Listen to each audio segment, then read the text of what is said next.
హెజ్బుల్లాపై Israel ప్రతాపం చూపిస్తోంది. Beirut పై క్షిపణులతో దాడి చేస్తోంది. ఈ దాడిలో హెజ్బుల్లా నెంబర్ 2గా ఉన్నటువంటి నేత ఇబ్రహీం అఖిల్ తో పాటుగా 12 మంది సీనియర్ కమాండర్లు మృతి చెందినట్టుగా ఇజ్రాయెల్ చెప్పుకొస్తోంది. మరొక 60 మందికి తీవ్ర గాయాలు కలిగినట్టుగా చెప్తోంది. కానీ ఇబ్రహీం అఖిల్ మృతిని ధృవీకరించలేరు హెజ్బుల్లా ప్రత్యేక దళం రద్వానాకు గతంలో అఖిల్ నాయకత్వం వహించారు. ఇక 1983 బీరుట్ బాంబు దాడుల్లో వాంటెడ్ గా ఉన్నారు ఇబ్రహీం అఖిల్. ఇక 1983 బీరుట్లో బాంబు దాడుల్లో 300 మందికి పైగా మృతి చెందారు. ఈ మృతికి గల కారణం ఇబ్రహీం అఖిల్ గా తెలుస్తోంది. ప్రస్తుతం ఇబ్రహీం అఖిల్ ని మట్టు పెట్టామంటూ ఇజ్రాయెల్ చెప్తోంది. కానీ ఈ యొక్క విషయాన్ని హెజ్బుల్లా మాత్రం ధృవీకరించలేరు. తమ నాయకుడికి ఏం కాలేదన్నట్టుగానే హెజ్బుల్లా వ్యవహరిస్తోంది. ఇబ్రహీం అఖిల్ తలపై $7 మిలియన్ రివార్డు కూడా ఉంది. బీరుట్ దాడికి ముందు ఇజ్రాయెల్ హెజ్బుల్లా దాడులు ప్రతిదాడులు కూడా కొనసాగాయి. దక్షిణ లెబనాన్లో 1000 రాకెట్లతో ధ్వంసం చేశారు ఇజ్రాయెల్. దక్షిణ లెబనాన్లో 1000 రాకెట్లను ధ్వంసం చేసింది ఇజ్రాయెల్. ఉత్తర ఇజ్రాయెల్ పై హెజ్బుల్లా 140 రాకెట్ల ప్రయోగం కూడా చేసింది. ఇటీవల పేజర్లు వాకీటాకీలతోని హ్యాక్ చేసి మరి వాటిని పేలులకి కారణమైంది. ఆ ద్వారా సుమారుగా 4-5 వేల మంది సామాన్య ప్రజానికం మొత్తం కూడా లెబనాన్కి సంబంధించిన ప్రజానికం అటు సిరియాకు సంబంధించిన అందరూ కూడా మృతి చెందారు. సో ఉక్కిరి బిక్కిరి అవుతున్నారు హెజ్బుల్లా మొత్తం. ఇక ఇజ్రాయెల్ వరుస దాడులతో హెజ్బుల్లా సంస్థ పెద్ద ఎత్తున ఇబ్బంది పడుతోంది. హెజ్బుల్లాకు సంబంధించినటువంటి నెంబర్ 2 నాయకుడిగా ఉన్నటువంటి వ్యక్తి ఇబ్రహీం అఖిల్ని కూడా మట్టు పెట్టాం. మరొక 12 మంది సీనియర్ కమాండర్లను 60 మందికి పైగా తీవ్ర గాయాలు కూడా చేశామంటూ ఇజ్రాయెల్ చెప్పుకొస్తోంది. కానీ ఇబ్రహీం అఖిల్ మాత్రం ఏం కాలేదు తమ నాయకుడికంటూ చెప్పుకొస్తోంది హెజ్బుల్లా. కనీసం తన మరణకు సంబంధించి ఇజ్రాయెల్ స్పందిస్తున్న తీరుపైన కూడా మరణించాడా లేదన్న విషయాన్ని కూడా హెజ్బుల్లా ధృవీకరించడం లేదు.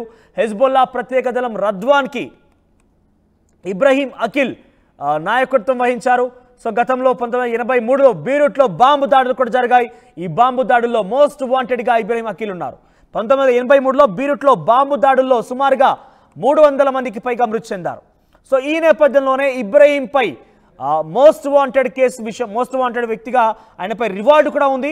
$7 మిలియన్ రివార్డు కూడా ప్రకటించారు. తాజాగా ఆయన్ని మట్టుబెట్టామని ఇజ్రాయెల్ చెప్తున్న నేపథ్యంలో కొంత హెజ్బుల్లా మాత్రం ధృవీకరించడం లేదంటూ చాలా క్లియర్గా అర్థమవుతోంది. ధృవీకరించడం లేదు, తమ నాయకుడికి ఏం కాలేదంటూ చెప్తోంది. ఎందుకంటే నాయకత్వమే దెబ్బతిన్న నేపథ్యంలో హెజ్బుల్లాపై మరింతగా వరుసగా భీకర దాడులు జరిగే అవకాశం ఉన్న నేపథ్యంలో తమ నాయకుడికి ఏం కాలేదన్నట్టుగా చెప్తోంది హెజ్బుల్లా.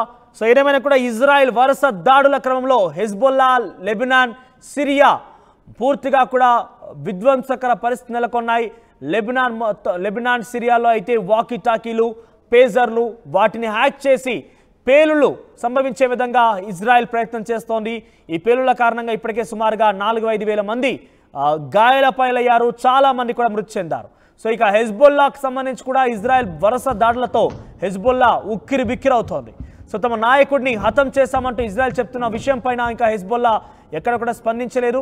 హెజ్బుల్లా గనక తమ నాయకుడి మరణ వార్తను గనక స్పష్టం చేస్తే మరింతగా కూడా నాయకత్వం లేని ఆ యొక్క వ్యవస్థ పైన పూర్తిగా మరింత దాడి చేసే అవకాశం నేపథ్యంలో ధృవీకరించడం లేదంటూ కూడా తెలుస్తోంది. సో ఏదేమైనా కూడా హెజ్బుల్లా ఇజ్రాయెల్ దాడి కారణంగా ఉక్కిరి బిక్కిరి అవుతున్న సిచ్యువేషన్ మనకు కనబడుతోంది. ఇజ్రాయెల్ ఇటు లెబనాన్, సిరియాపై దాడి కొనసాగిస్తూనే హెజ్బుల్లాపై కూడా భీకరంగా దాడులు చేస్తోంది.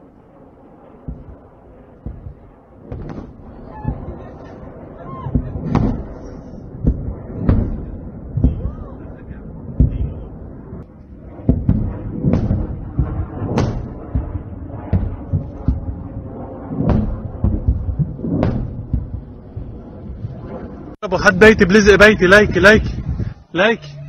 ابو حد بيتي بلزق بيتي لايك ابو حد بيتي بلزق بيتي لايك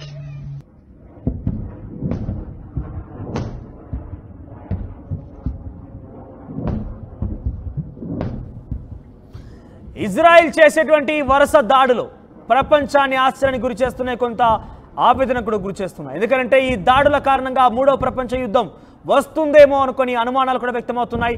మరోవైపు ఏకంగా గృహోపకరణాలు అంటే ఇక్కడ పేజర్లు కావచ్చు, వాకీటాకీలు కావచ్చు, ఎవరికి వారు పర్సనల్గా కొనుగోలు చేసేటువంటి పరికరాలు ఇవన్నీ కూడా వాటిని సైతం వాటిని అమ్మకానికి చేపట్టేటువంటి లేకుండా తయారు చేసేటువంటివి ఆ సంస్థల దగ్గరికి వెళ్ళి ఒప్పందం కుదుర్చుకొని వాటికి దగ్గర కొన్ని పేలుడు పదార్థాలు వాటిలో మిక్స్ చేసి ఉంచి ఆ బ్యాటరీలు హీట్ ఎక్కే రకంగా హ్యాక్ చేసి హీట్ ఎక్కిన తర్వాత పేలుడు కారణమవుతున్నాయంటే ఎంతటి స్థాయిలో ఇజ్రాయెల్ విధ్వంసకాండను సృష్టిస్తుందో ఈ యొక్క కొన్ని ఉదాహరణలు చూస్తే మనకు అర్థమవుతోంది. గృహోపకరణాలను టార్గెట్ చేసి ప్రజానికానికి ఏమవుతుంది, ఏ రకంగా జరుగుతుందో అర్థం కాకుండానే అందరినీ మట్టుబెట్టే ప్రయత్నం చేస్తున్నారు. హెజ్బుల్లా పైన ఇదే స్థాయిలో భీకరంగా దాడులు కొనసాగుతున్న నేపథ్యంలో వారి హెజ్బుల్లాకు సంబంధించిన నెంబర్ 2 నాయకుడుగా ఉన్నటువంటి ఇబ్రహీం అఖిల్ పైన మరొక 16 మంది సీనియర్ కమాండర్ల పైన 300 మందికి పైగా గాయాల పాలయ్యే విధంగా ఇజ్రాయెల్ దాడి చేసినట్టుగా తెలుస్తోంది. ఇజ్రాయెల్ ఏకంగా ధృవీకరించేసింది.